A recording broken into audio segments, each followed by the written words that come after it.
Bonsoir à tous, bienvenue dans cette édition du dimanche 9 août que vous êtes particulièrement nombreux à suivre.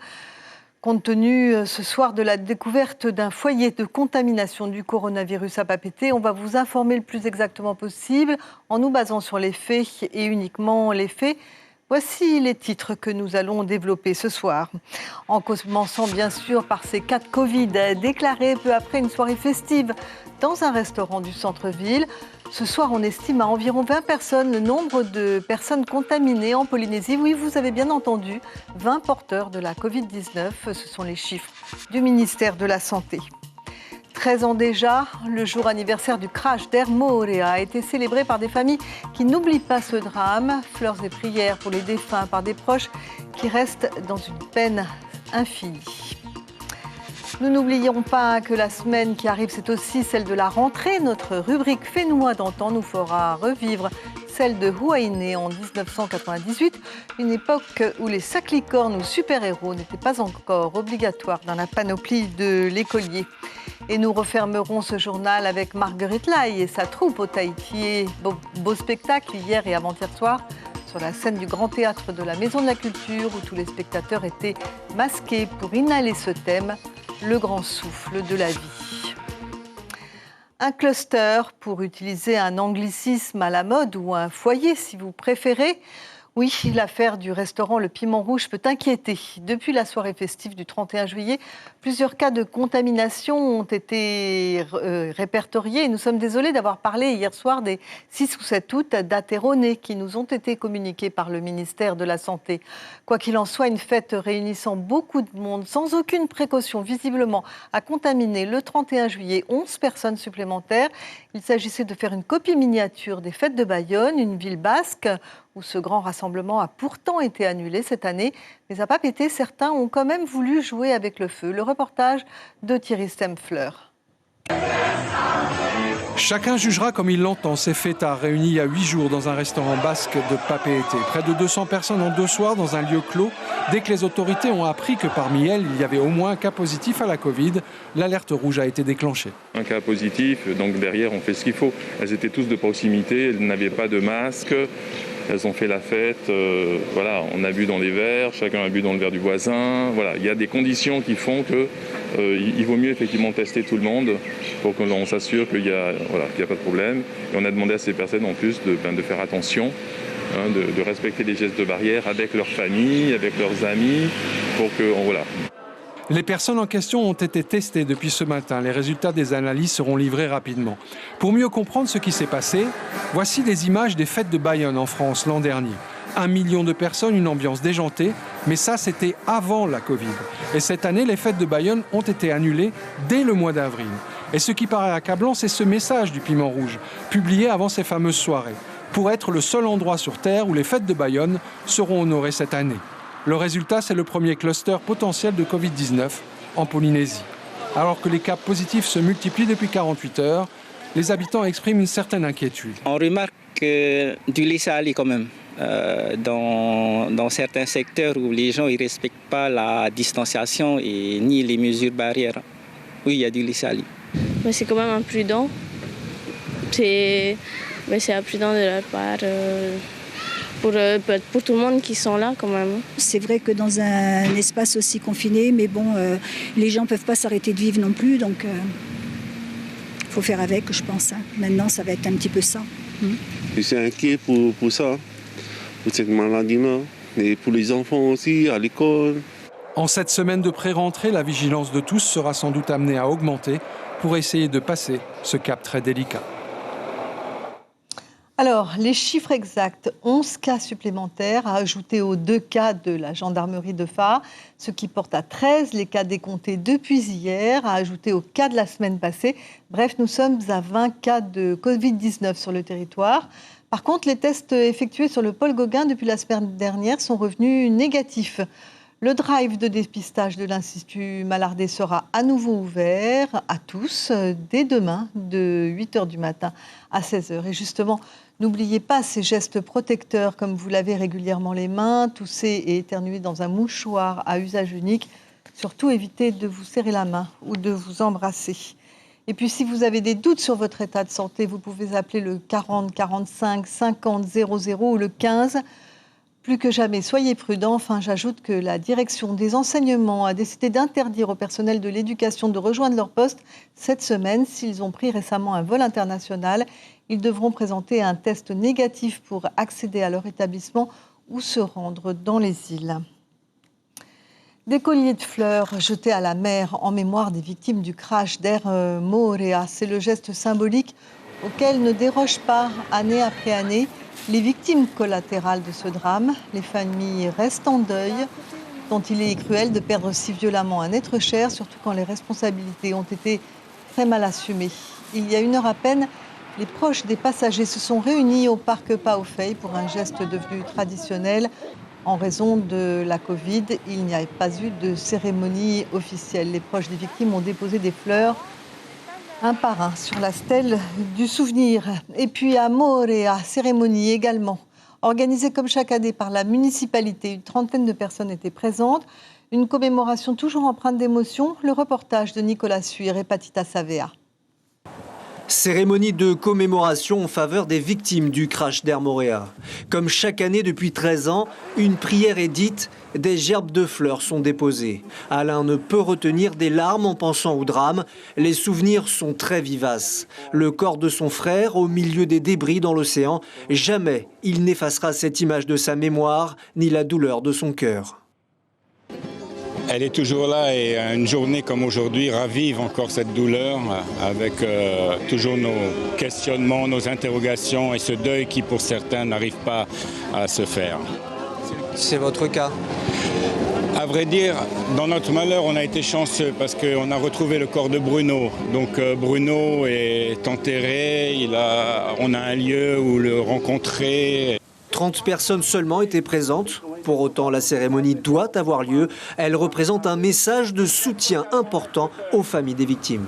Et quand tu passes ici, tu vois toujours l'accident juste en bas. Ça, on ne peut pas oublier ça. Et ce sont des personnes qui sont disparaître, sont des amis pour nous. On connaît très bien ces personnes-là. Elsa a perdu un cousin dont elle était très proche. Elle a dû identifier sa dépouille, une expérience qu'elle n'oubliera jamais. On est marqué à vie. Et puis comme ce sont des personnes chères, on s'en est occupé petit, on a grandi ensemble. Donc, et puis ce garçon, il nous a donné aussi un grand bonheur, le fait de nous donner 3 enfants en même temps. Donc c'était un super cadeau de la vie. Donc voilà, quelque part, il n'y a plus de papa, mais il est toujours dans nos cœurs. Des souvenirs sublimés pour remplacer ceux empreints d'horreur gravés dans les mémoires il y a tout juste 13 ans. Partons à Rangiroa maintenant, où une partie du gouvernement était en visite et le problème des déchets a été évoqué longuement avec l'équipe municipale. Une décharge est située en plein centre du village principal, à Avatoru. Cela fait des années que la gestion des ordures dans les atolls est compliquée, mais le ministre de l'Environnement comme les associations ne peuvent pas tout faire. Un minimum de la part de la population est indispensable. Le tri serait une première piste. Notre correspondante Belen Ferro a recueilli ces recommandations de Eremoana Mama Tuia Utapu sur la responsabilisation individuelle. On l'écoute.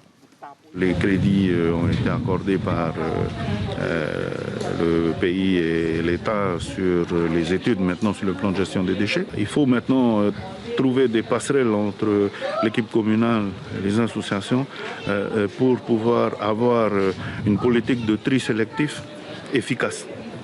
Et ça peut marcher que si on s'y met tous ensemble. La commune, de son côté, peut mettre tous les moyens dont elle dispose en termes de points d'apport volontaires, mais si derrière la sensibilisation au tri ne marche pas, ces moyens sont presque inutiles. Voilà, je vous rappelle que l'école reprend mercredi. Les parents ont eu tout le loisir d'aller flâner dans les allées du salon de la rentrée à Oreitinihau, un salon qui a ouvert ses portes il y a 4 jours et se referme ce soir. 90 stands pour le bien-être des élèves de tous âges. On y proposait des idées d'activités sportives pour l'année, du linge et des affaires scolaires, bien sûr. Un mot de sport pour vous parler de la finale de pétanque. C'était à Rayatea ce week-end. 140 hommes et 54 femmes se sont inscrits dans les deux catégories. Tahiti a obtenu la victoire. En finale, chez les hommes, ce sont d'ailleurs deux équipes de Tahiti qui se sont mesurées pour la première place. Et chez les dames, ce sont aussi deux Tahitiennes qui ont battu une équipe de Bora Bora. Ce qu'il faut retenir, c'est cet engouement pour la pétanque. Les joueurs venaient des îles sous le vent et des îles du vent. Pas de compétiteurs étrangers. Coronavirus oblige. À Wapo, reprise des activités sportives également. 3 samedis de suite, des équipes de Hakarao, mais aussi des valets se sont affrontées dans ces disciplines. Le futsal, le tennis de table, le basketball et le football. Pour les jeunes de l'île, c'est un bon moyen de se préparer pour la nouvelle saison qui débute au mois de septembre. Un peu de danse traditionnelle maintenant, on ne fait pas la fête de la même manière chez les uns et chez les autres. Hier soir et avant-hier soir, tous les spectateurs du Grand Théâtre étaient masqués pour assister à la dernière représentation de Haut-Tahitier. Et figurez-vous que les 2 soirées se sont jouées à guichet fermé, soit 1600 places vendues. Marguerite Lai fait toujours recette, mais il n'y a pas de hasard, le talent est toujours là. Thomas Teri Teporuwarei et Patrick Sing Sing. C'est la règle. Marguerite ne transige jamais avec sa foi. Avant l'entrée en scène de la troupe, petite recommandation d'usage. Malgré la décision de quitter définitivement la scène traditionnelle, c'était en 2019 ce soir, elle s'offre cette entrée par la petite porte, l'entrée des artistes. En fait, elle n'a pas pu résister à l'appel de la culture.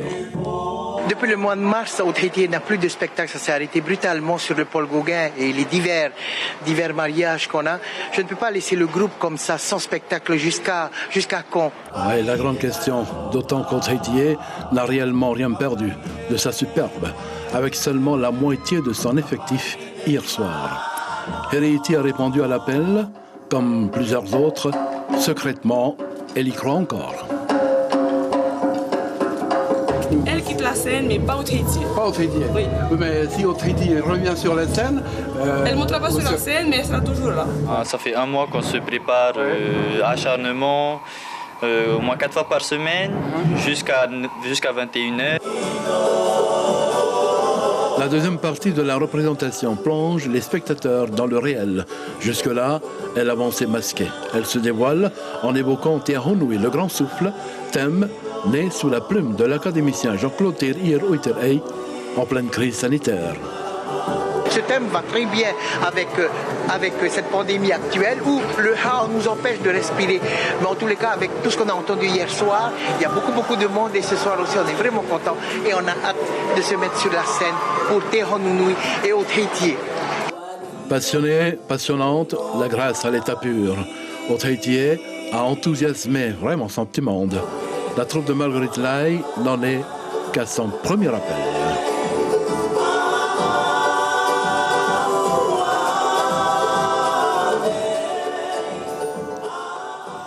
Et le journal s'achève avec ce traditionnel bond dans le temps. Notre rubrique Fénois d'antan est consacrée ce soir à la rentrée scolaire et on met le cap sur Huaïné en 1998. À l'époque, le cyclone Alan avait touché la Polynésie et le retour à l'école primaire était donc un peu particulier. Reportage Caroline Jouret et Jacques Damour.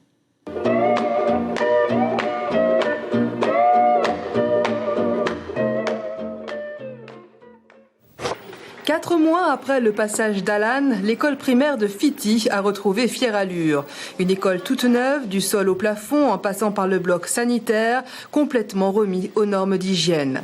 La reconstruction est allée vite, les travaux ont commencé dès le mois de mai, peu après Alan. 3 classes étaient complètement détruites, il ne restait que quelques fenêtres récupérables. Aujourd'hui, élèves et enseignants travaillent dans des conditions plus agréables qu'auparavant. Au total, ce sont 10 classes qui ont été rénovées. C'était dans le projet de renouveler les bâtiments de l'école. Bien sûr, Alan a facilité les choses. Coût des travaux, 29 millions de francs pacifiques provenant essentiellement du FIP, le Fonds intercommunal de péréquation. Il reste encore à assainir la cour d'école et à construire un préau. De l'ancien, il ne reste que la structure. Elle devrait être remplacée. Il ne reste plus que quelques débris encore visibles de l'ancienne école primaire. Tout à côté, l'école maternelle qui elle aussi a subi des dommages dus à Alan. Il était 3h du matin lorsque je suis passée. J'ai pu quand même venir voir l'état de l'école.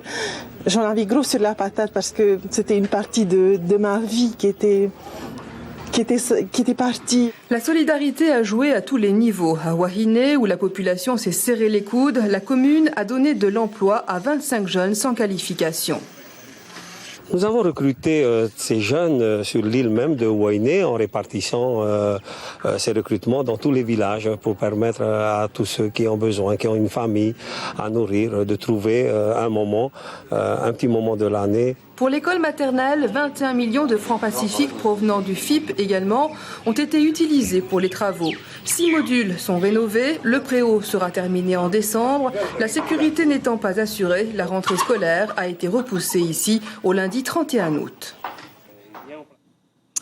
Voilà pour les infos ce soir. La principale est mauvaise. On commence la semaine de la rentrée avec 20 cas de Covid-19. Si la progression de la contamination continue à ce rythme, tous les signaux vont virer au rouge. Il est plus important que jamais de reprendre très sérieusement les gestes barrières.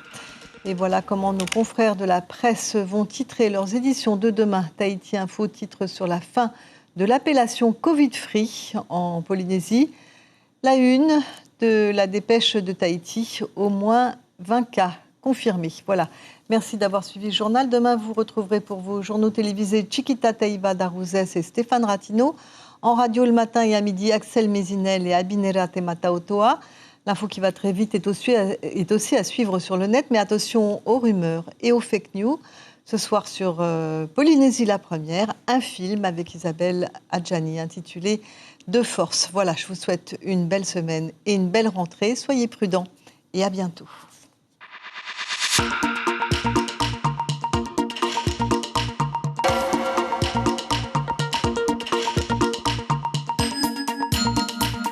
Retrouvez notre journal en replay sur notre site internet.